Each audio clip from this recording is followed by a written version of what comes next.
교회 달력으로 오늘부터 강림절이라는 거 우리 다시 한번 환기하면 좋겠습니다. 하나님이 이 땅에 강림하여 내려오시기를 기다리는 절기죠. 주님이 우리 가운데 임재하심을 더욱 갈망하시는 가운데 이 강림절을 잘 보내시기 바랍니다.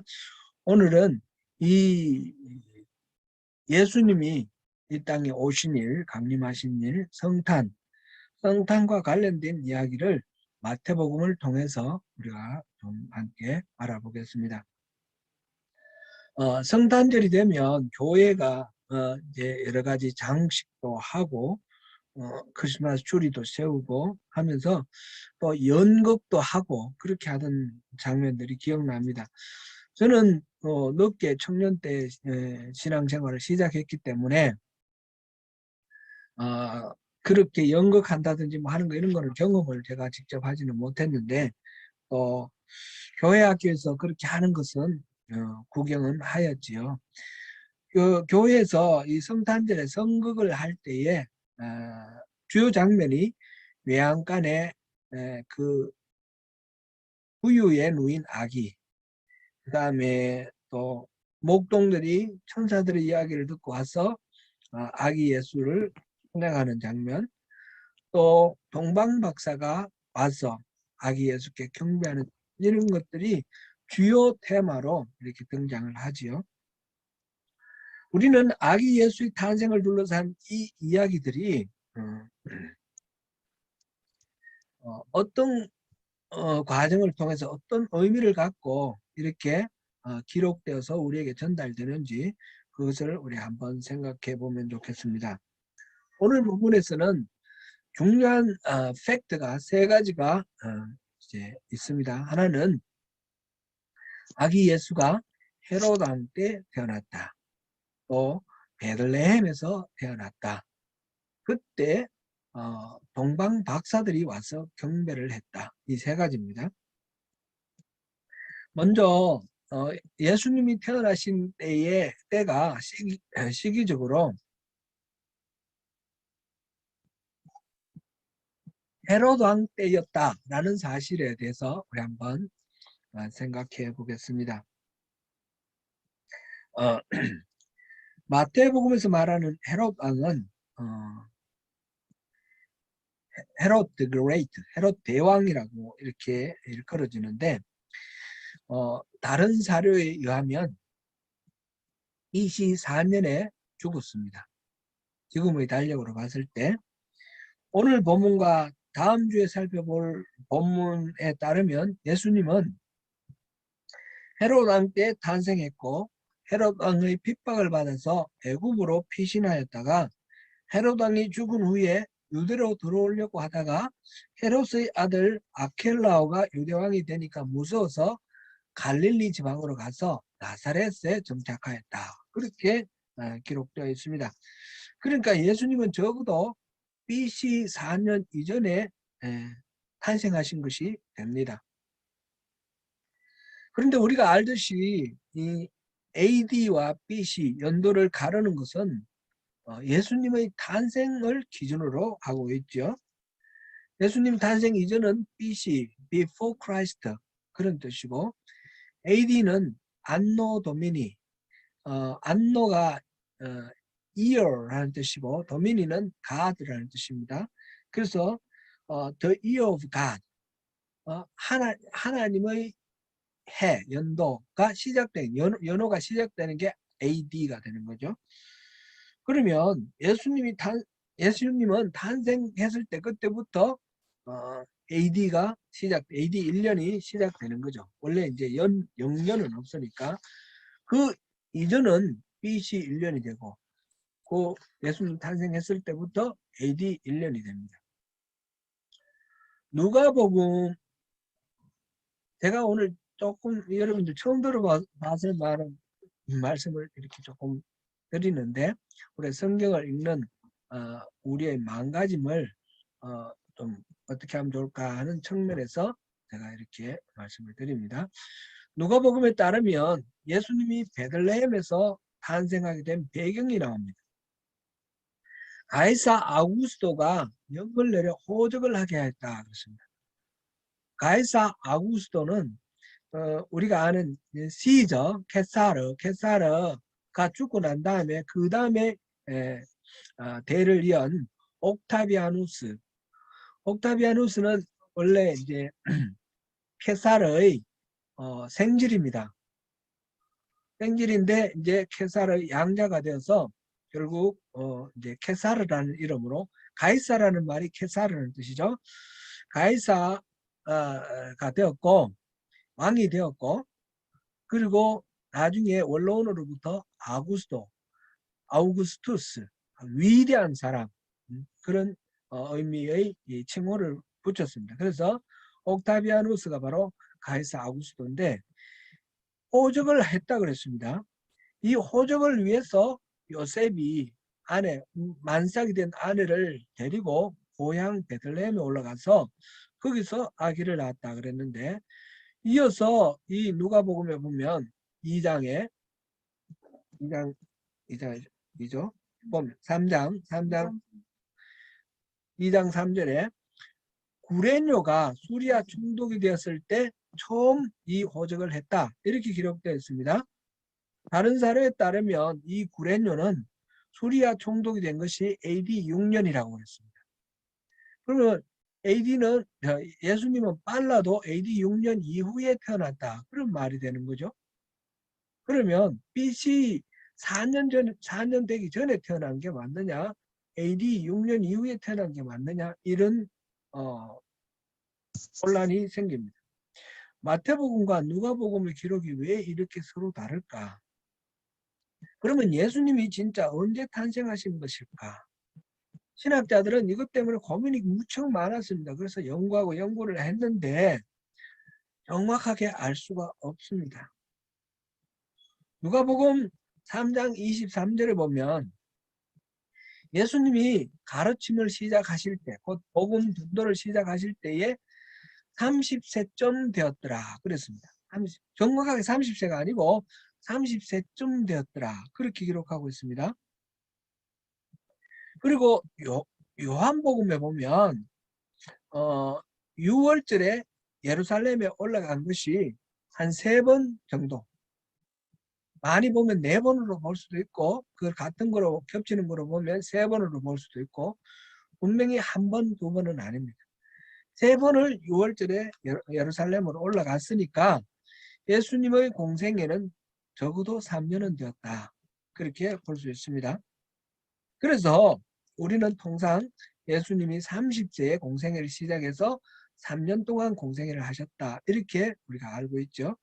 그 근거는 이 누가복음과 요한복음의 이 기록입니다. 요한복음 8장 57절에 보면 예수님께서 아브라함이 예수님을 보기를 간절하게 바라다가 예수님을 보고 기뻐했다. 그런 말씀을 하셔요. 그러니까 유대인들이 막 화를 내면서 너는 나이가 50세도 채 되지 못했는데 어떻게 아브라함이 너를 보느냐? 이렇게 말을 합니다. 예수님을 당신은 50세도 채 못 되었는데 이렇게 말할 때 나이 30대인 젊은 청년에게 50세도 못 됐는데 이렇게 말할 가능성은 굉장히 낮습니다. 어쩌면 50세쯤 되어 보일 정도, 40대 후반 정도 이쯤 되지 않았을까 싶은 생각이 듭니다.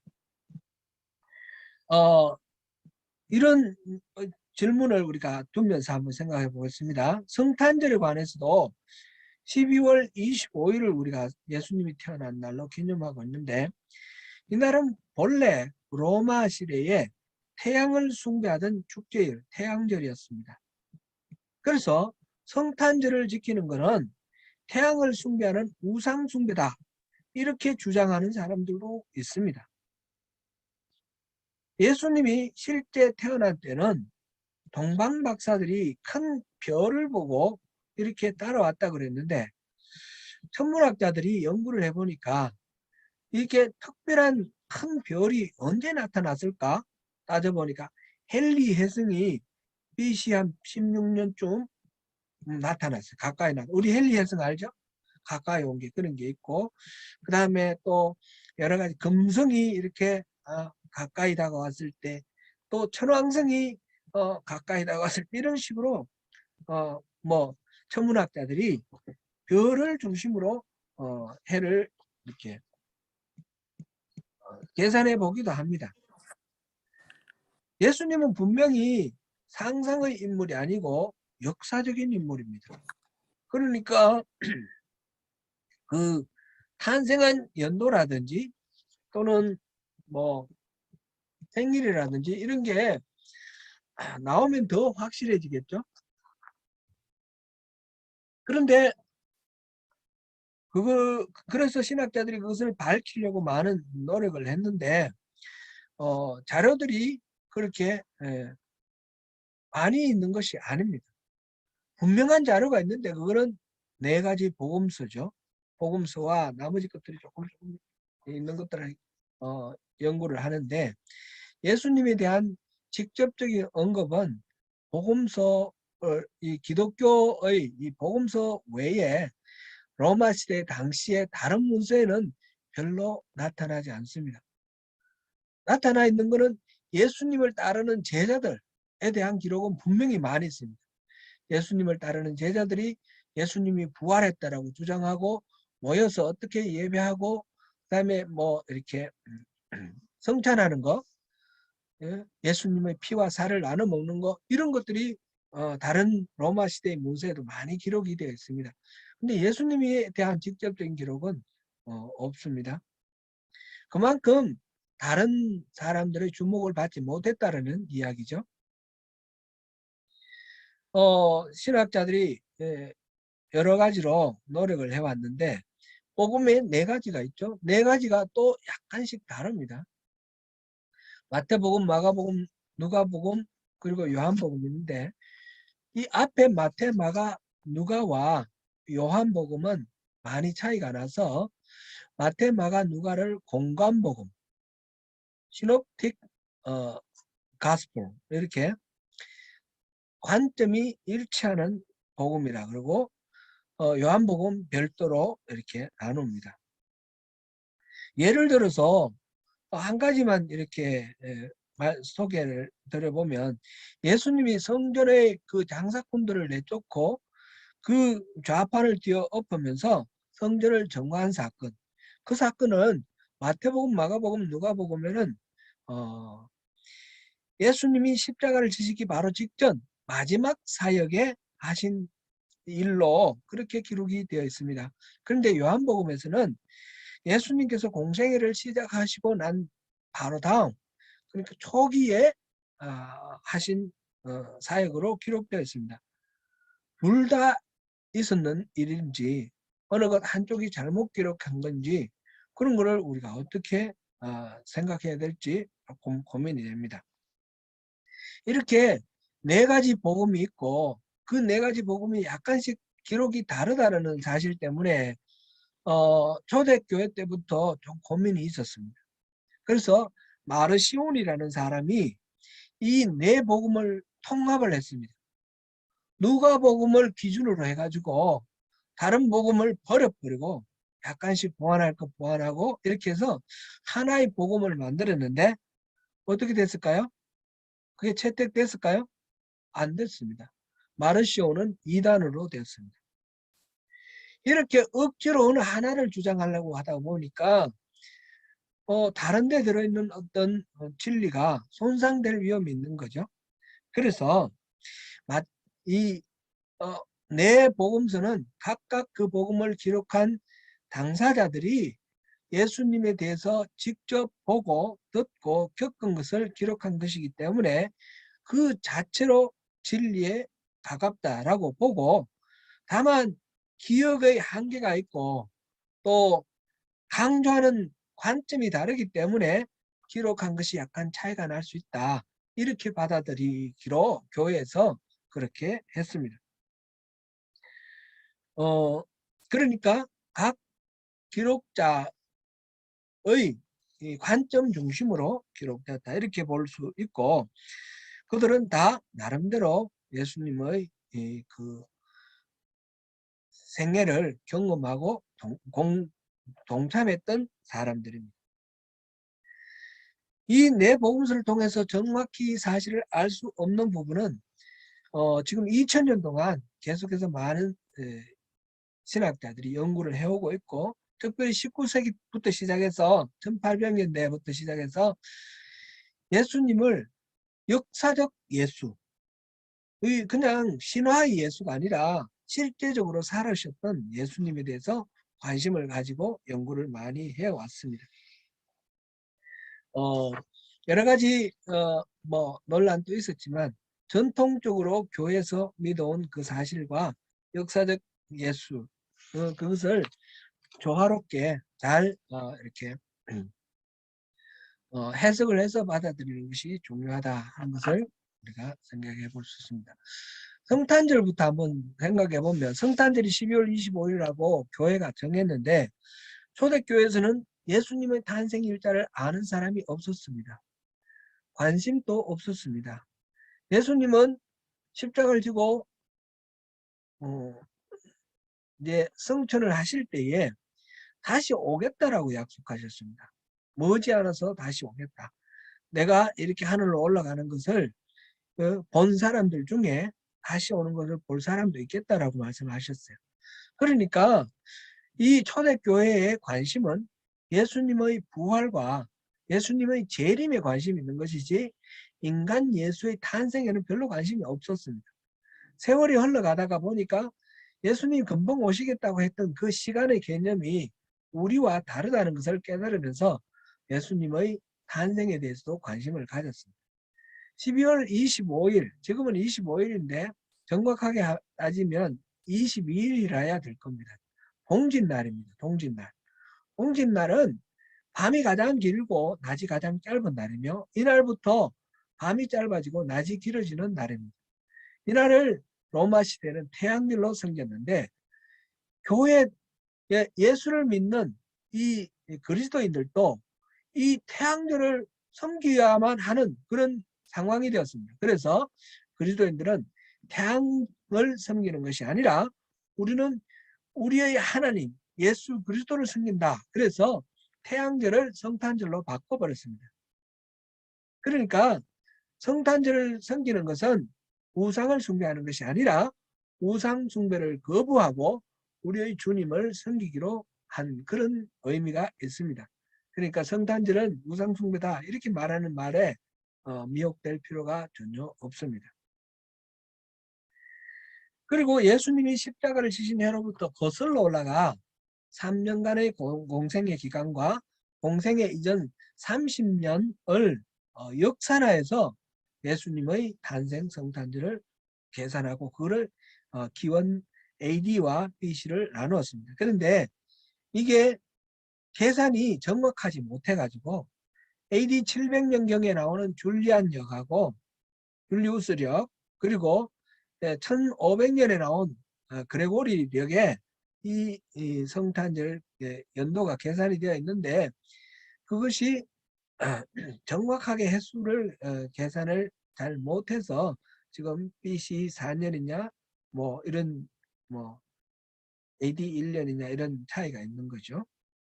그리고 구레뇨가 그 수리아의 총독으로 된 그 해는 구레뇨가 총독이 된 게 2번이 있었다라는 그런 기록을 또 밝힌 사람이 있습니다. 그래서 AD 6년 이전에 그 전에 BC 4년경에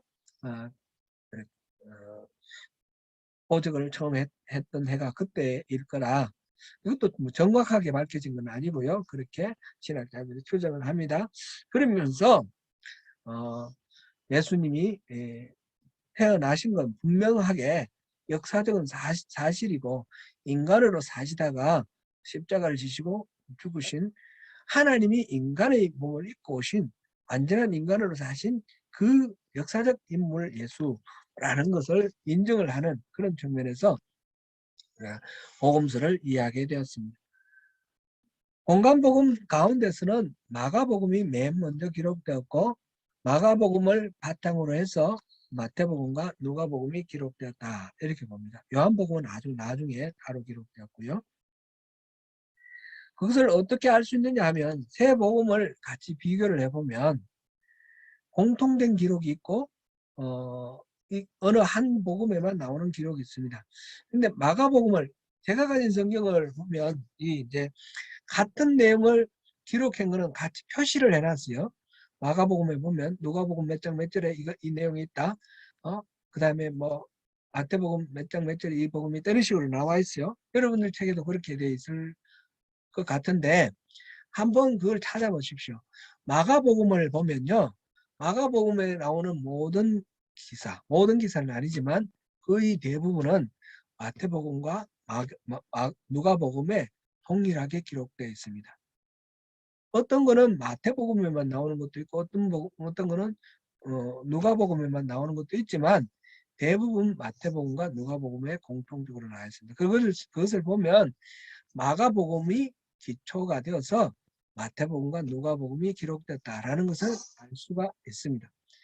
그리고 마가복음에 나오지 않는 것 중에 마태복음과 누가복음에 공통으로 나오는 게 있습니다.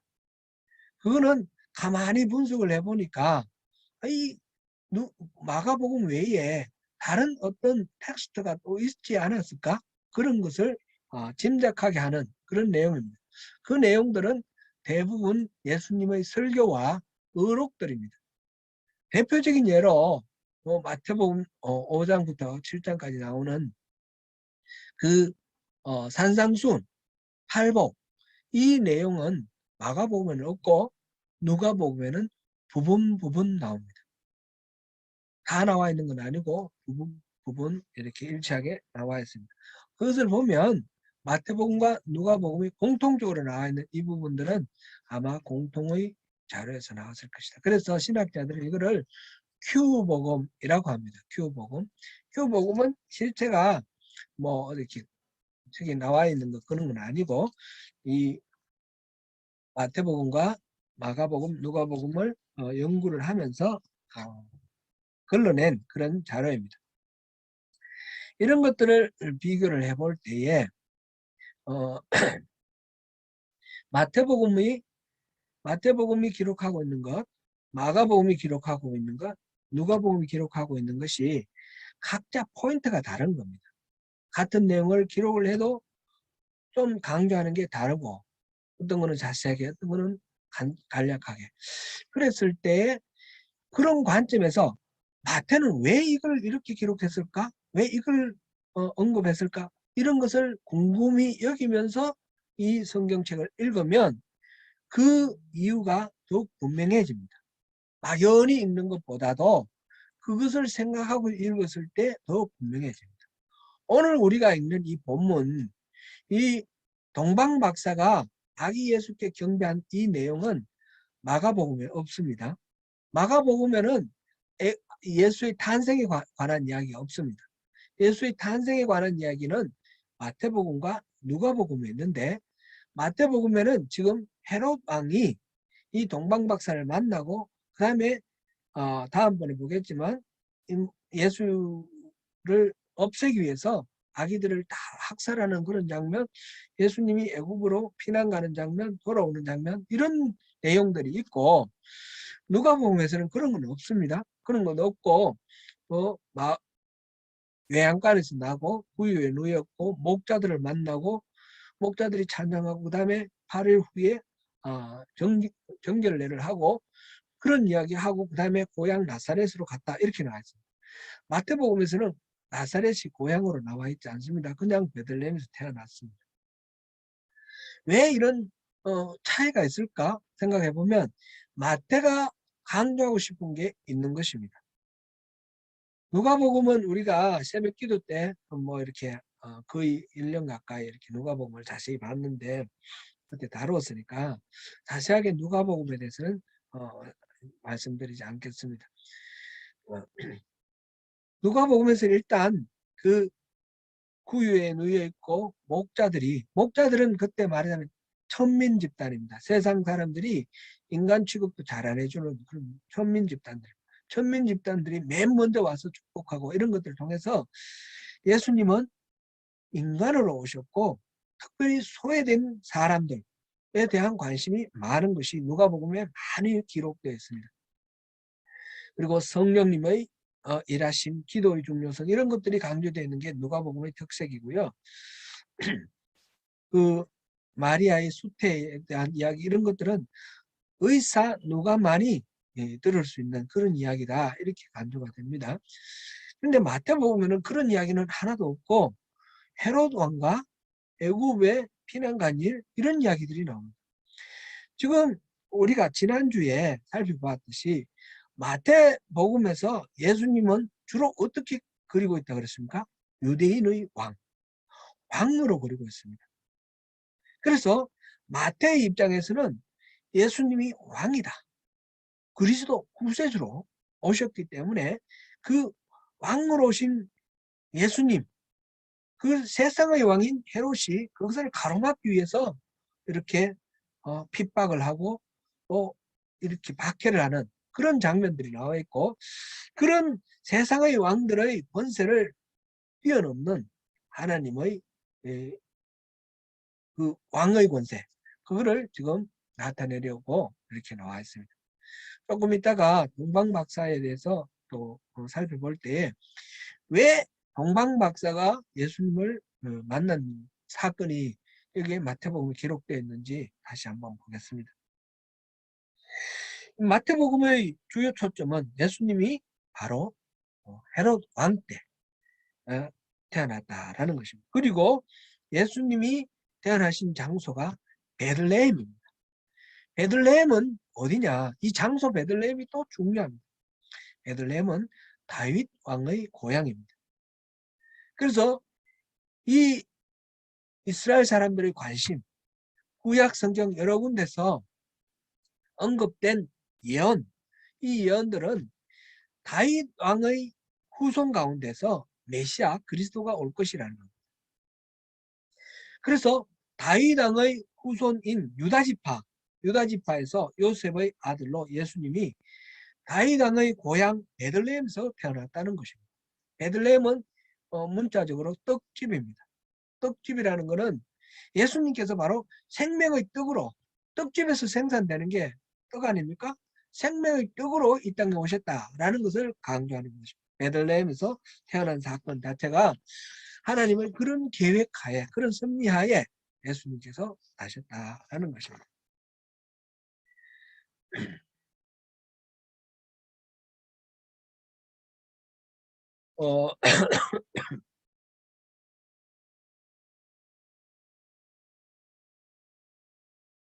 지금 헤롯왕의 베들레헴에서 태어났다라는 것을 통해서 예수님이 왕으로, 이 세상의 왕들이 아닌 천국, 하늘나라의 이 땅에 회복시켜야 될 하늘나라를 다스리는 왕으로 이 땅에 오셨다라는 것을 마태는 강조하고 있다는 것을 우리가 먼저 보고 넘어가면 좋겠습니다.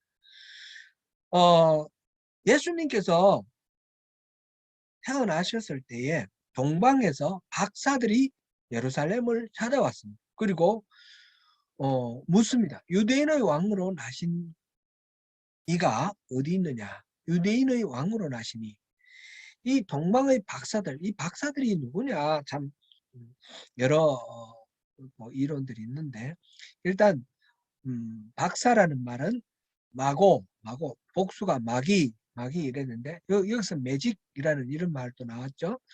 이 마고라는 말은 마술사 이렇게 번역되기도 합니다.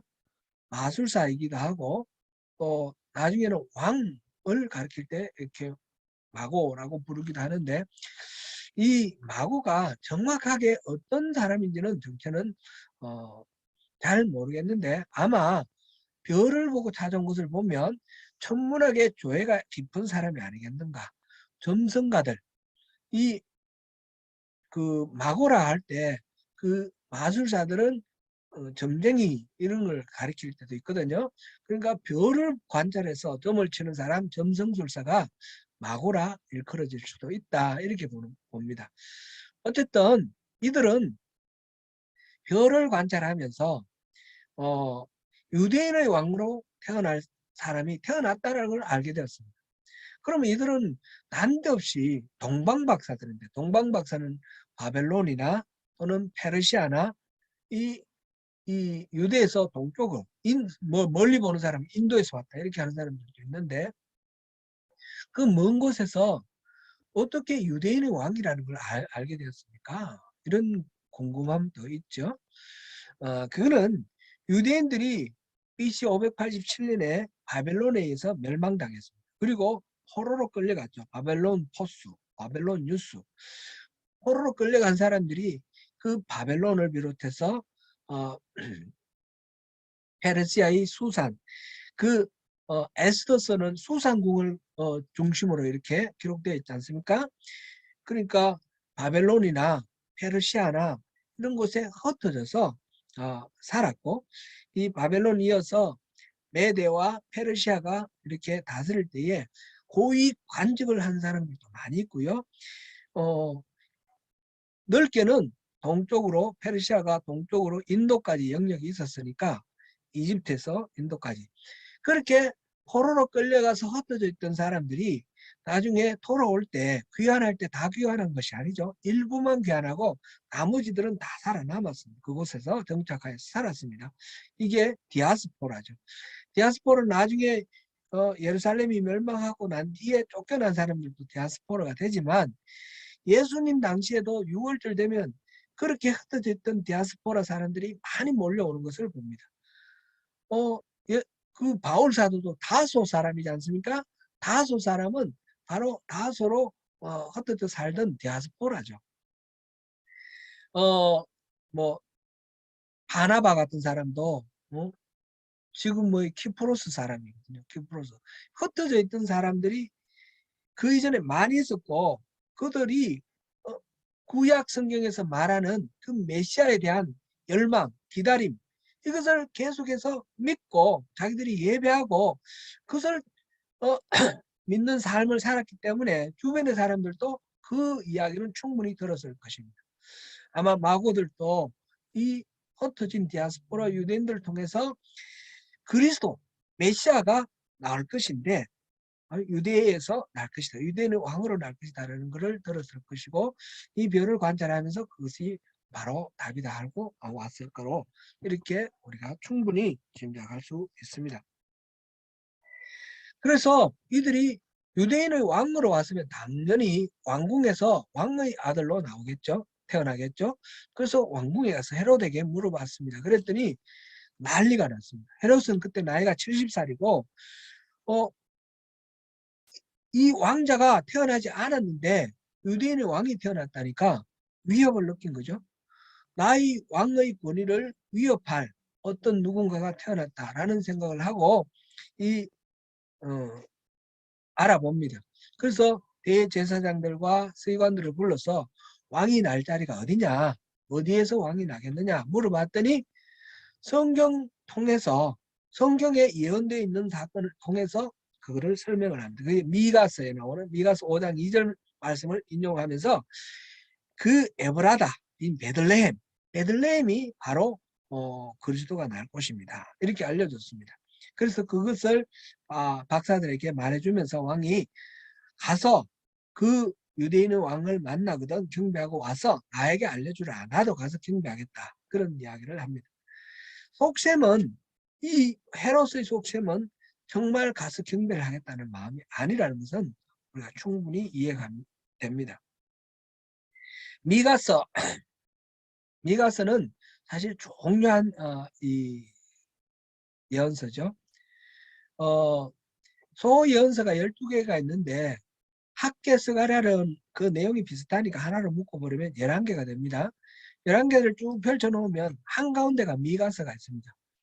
이 소예언서 12개가 왜 이런 순서로 있었을까? 시대 순서도 아니고 분량 순서도 아닌데 그랬을 때에 우리가 생각해 보면 가장 가운데 있는 미가스에 가장 핵심적인 예언이 있다 이라는 것을 알 수가 있습니다. 우리가 카이에즘 우리가 여러분 봤지 않습니까? 병행대꾸법, 샌드위치 기법 이렇게 했는데 맨 앞과 맨 뒤가 같고 이렇게 짝을 이루어서 같아지고 한가운데 있는 것이 가장 중요한 핵심이다 그랬습니다.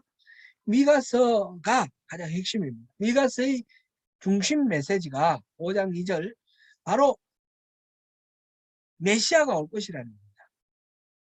베들레헴에서 메시아가 태어난다는 것입니다. 그리고 6장 8절을 우리 한번 찾아볼까요? 미가서는 우리가 뭐 특별히 읽을 기회가 잘 없고 설교할 기회도 잘 없기 때문에 이런 기회 한번 읽어보고 넘어가면 좋을 것 같습니다. 미가서 6장 8절 같이 한번 읽어봅니다. 사람아, 주께서 선한 것이 무엇임을 내게 보이셨나니 여호와께서 내게 구하시는 것은 오직 정의를 행하며 인자를 사랑하며 겸손하게 내 하나님과 함께 행하는 것이 아니냐. 정의와 인자와 그리고 하나님과 함께함. 하나님과 함께 하는데 필요한 것들이 정의와 인자죠. 정의와 인자. 이거는 진리와 은혜와 진리. 이거와 같은 의미입니다. 같은 뜻입니다. 은혜와 진리를 통해서 우리가 하나님과 같이 하는. 예수님의 아기가 태어날 때 이름이 임마누엘이라 하리라. 하나님이 우리와 함께 하시다. 그 백성들과 함께 계시다. 그렇게 그런 의미를 가진 임마누엘이라는 이름을 주셨죠. 마찬가지 그런 의미로 하나님은 우리와 함께 하시기 위해서 사람의 몸을 입고 오셨는데 그 핵심 메시지 하나님 우리에게 신앙생활을 하게 하시는 핵심 메시지는 뭡니까? 하나님과 함께 하자는 것입니다. 동행하자는 것입니다. 하나님과의 바른 관계 속에서 친밀한 바른 관계 속에서 에덴 동산에서 아담과 하나님이 더불어서 함께 계셨던 것처럼 그렇게 우리가 하나님과 함께 하시기를 원하시는 것이 하나님의 소망입니다. 그것이 이 미가서 6장 8절에 집약적으로 표현되어 있습니다. 미가서는 두 가지 중요한 메시지가 있죠. 바로 그리스도가 메시아가 오신다는 것. 또 하나는 하나님의 마음은 우리와 동행하자는 것이다 라는 것입니다. 제 요점 중에 요점. 내 하나님과 함께 행하는 것. 이때 행한다는 말은 뭐 행위를 말하는 doing을 말하는 것이 아니라 그 영어 번역 우리 NIV에서는 work라고 했습니다. 걷는다. 같이 걸어 다닌다. 어디를 가든지 함께 동행한다. 그런 뜻입니다. 그것을 위해 오신 것이 바로 예수입니다. 제사장과 서기관들은 예수가 어디서 날지 알았습니다. 그래서 그것을 가르쳐 주었습니다. 하나님이 예언서를 통해서 약속하신 것을 이 성경의 이 전문가들이 다 알고 있었던 것이죠. 그리스도가 이 땅에 오신다는 것은 다름 아니라 하나님의 약속이 이루어지는 것입니다.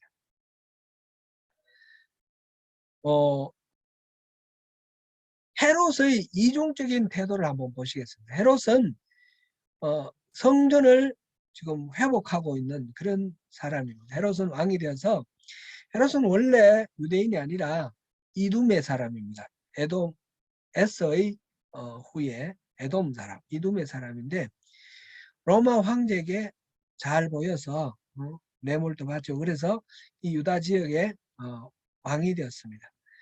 유다 지역의 왕이 되고 난 뒤에 가장 큰 고민은 유대인들의 마음을 사는 것입니다. 그래서 유대인들의 환심을 사기 위해서 성전을 회복했습니다. 성전은 그 바벨론의 침략으로 완전히 파멸되었다가 완전히 부서졌다가 그 스룹바벨이 그 포로 귀환하면서 들어와서 다시 성전을 회복했죠. 학계 스가랴 거기서 보면 성전 회복 이야기가 나왔는데 거기에 따라서 BC 516년에 완성이 되었습니다. 회복됐는데 이 성전이 또다시 그 당시 이제 헬라가 다시 통일을 하면서 헬라의 지배를 받으면서 BC 300년부터 다시 훼손됩니다. 헬라는 헬레니즘이라는 문화를 전 세계에 확산한 그런 나라인데 문화 확산을 위해서 이 유대인들의 신앙의 자유를 말하자면 깨뜨린 거죠. 헬라의 문화를 강요한 겁니다.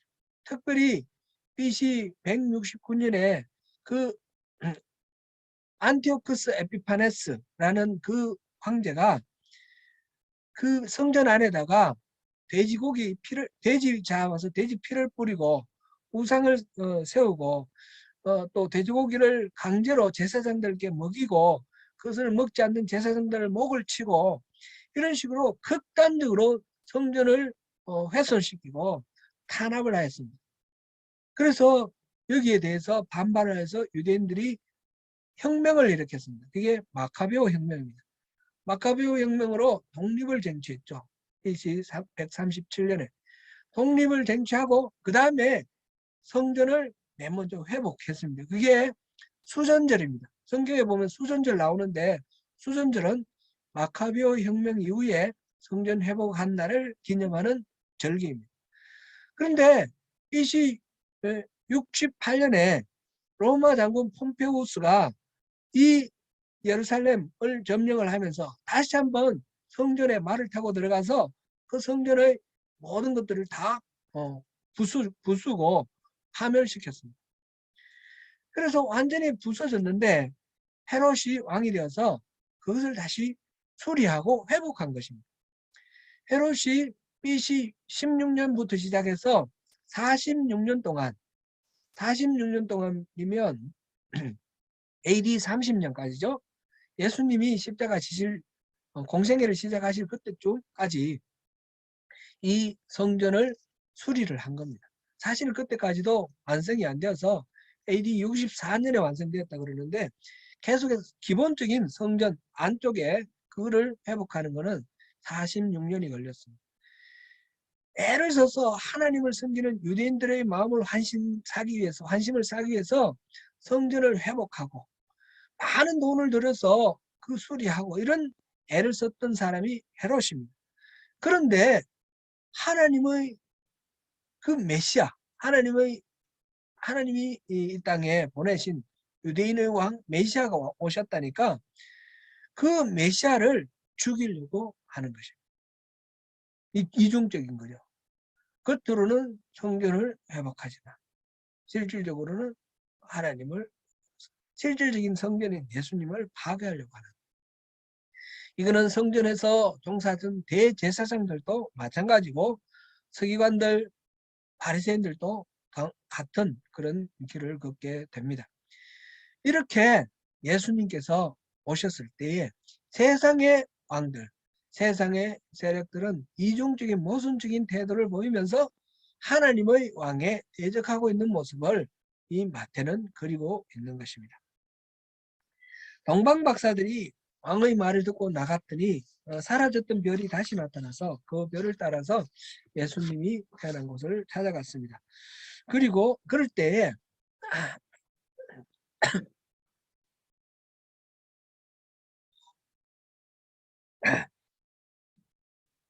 누가복음에서는 외양간에서 태어났고 구유에 뉘었다 그랬는데 이 마태복음에서는 그냥 그 집에 들어가서 아기와 그의 어머니 마리아가 함께 있는 것을 보았다라고 말을 합니다. 아기가 태어난 날 목자들이 와서 찬양했는데 그날 동방박사들이 와서 경배한 것은 아니다라는 것을 알 수가 있습니다. 누가복음에서는 아기가 태어나고 8일째에 성전에 가서 정결례를 행하는데 마태복음에서는 동방박사들이 가서 아기 예수를 경배하고 바로 나올 때에 주의 사자가 꿈에 나타나서 헤롯이 아기를 해칠 것이니까 헤롯 왕을 만나지 말고 바로 가라 그렇게 말을 했습니다. 그리고 요셉에게 나타나서 피신하라 그랬습니다. 그래서 애굽은 일어나서 바로 애굽으로 피신합니다. 그러니까 동방박사가 아기 예수를 만난 날과 목자들이 예수를 만난 날은 다르다라는 것을 알 수 있습니다. 그래서 초대교회부터 이 동방박사가 아기 예수를 만난 날을 성탄절로부터 시작해서 한 열흘 정도 뒤쪽 이 날을 정했습니다. 그날이 바로 오늘날 우리가 1월 6일 날을 주현절이라 그러는데 1월 6일이 주현절입니다. 그날이 동방박사가 경배한 날이다. 이렇게 생각합니다. 물론 이 교회가 이제 어, 로마를 중심으로 한 서방교회에서는 그렇게 생각하는데 동방교회에서는 1월 6일이 주연절이 바로 성탄절이다 이렇게 생각하고 있습니다. 그건 차이가 좀 있습니다. 참고로 오늘날 우리가 감리교에서 교회력을 따질 때 1월 6일 주연절을 할 때는 그런 의미로 에피파네스인데 나타난다는 뜻이거든요. 예수 그리스도가 이제 나타난 날, 동방박사에게 이렇게 나타나 보이신 날 이렇게 개념을 하고 있습니다. 이 동방박사는 보통 우리가 3명이라고 알고 있습니다. 그것은 다른 이유가 아니라 3명이라는 게 어디 기록은 없는데 아기 예수께 드린 그 예물이 3가지가 있습니다. 황금과 요향과 몰약입니다. 황금은 예나 지금이나 아주 중요한 그 모든 가치의 그 기준이 되는 그런 귀금속이죠. 이 황금, 그 세월이 가도 변하지 않는 그런 금속인데, 그래서 황금을 예물로 드린다라는 것은 왕권을 상징을 합니다. 왕권을 인정하고 높인다는 그런 의미가 됩니다. 유향을 선물로 드린다라는 것은 유향은 향기가 나는 것 아닙니까? 향기, 나무 또는 풀 같은 데서 채취한 향기로운 진액인데 이 유향 이거는 이 아라비아에서도 나오기도 했지만 인도에서도 나오고 그 동남아시아 이쪽에서 난 것에 이렇게 수입되기도 하고 그 유향을 제사 지낼 때 성막에서 제사 지낼 때 향을 쓰기도 하지 않습니까? 유향을 예물로 드린다라는 건 예수님을 하나님과 인간 사이를 중개하는 제사장으로 인정하고 높인다. 그런 의미를 갖는다. 이렇게 봅니다.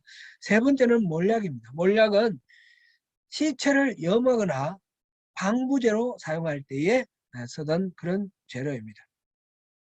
물론 이것은 아주 귀한 사람들에게만 사용되죠.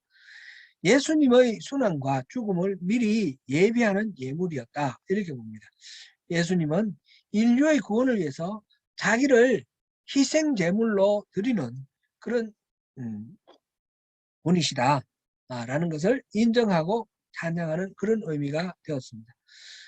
동방 박사들이 그것을 인지를 했는지 어땠는지는 모르겠지만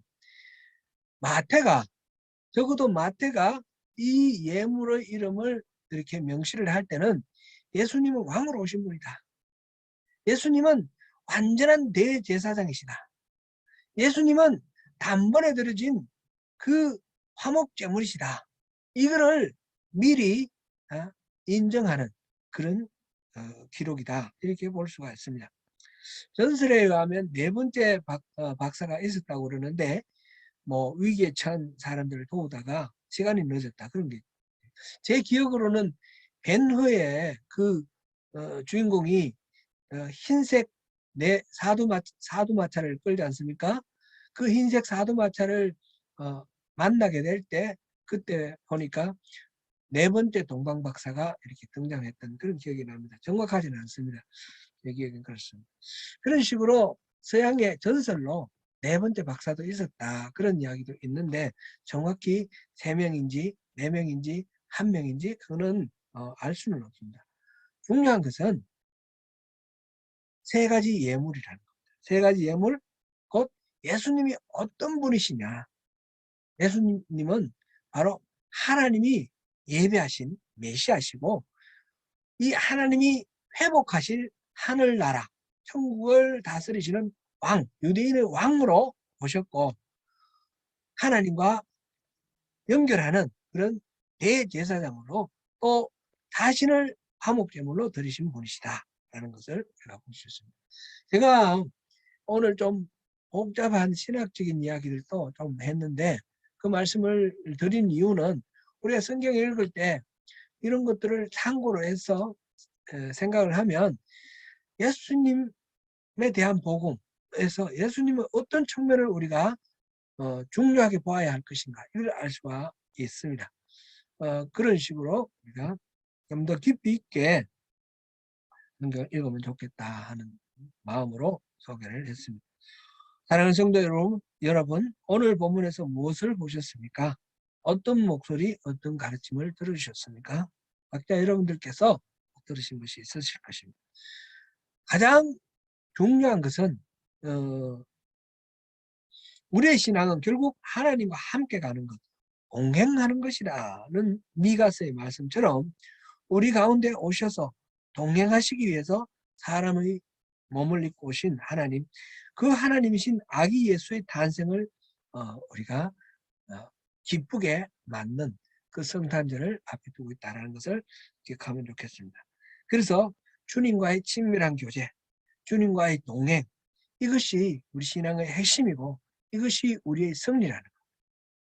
그 주님과 함께 하심으로 승리하시는 저와 여러분 되시기를 축원합니다.